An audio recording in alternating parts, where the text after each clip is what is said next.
Why do many Christians support Israel?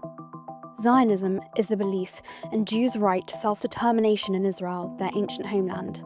And Christian Zionism is built on a historic and theological foundation as old as Christianity itself. Theological expectation of a restored nation of Israel goes back to Jesus and first-century Christians.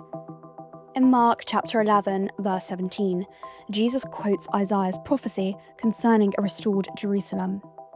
Expectations of Jewish return and restoration were also common in the early church.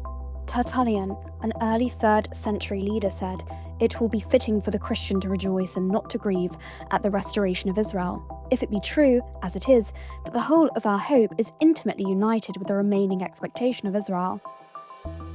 Medieval theologians and leaders of the Protestant Reformation believed in a future return of the Jewish people to their land.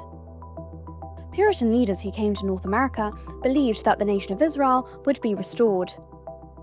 In 1642, John Cotton, an influential leader in the Massachusetts Bay Colony, wrote that Gentiles needed to actively help Jews return and should be willing to convey the Jews into their own country with chariots, horses, and dromedaries.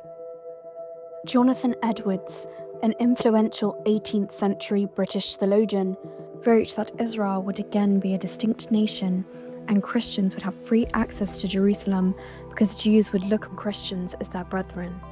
20th century Christian Zionists included Lord Arthur Balfour, author of the 1917 Balfour Declaration, John Patterson, commander of the British Army's Jewish Legion during World War I, and Orde Wingate, a British officer who, in the 1930s, advocated establishing a Jewish homeland on religious and moral grounds.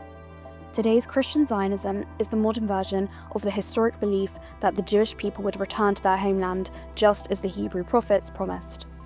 It's a belief in a God who keeps his promises to his people.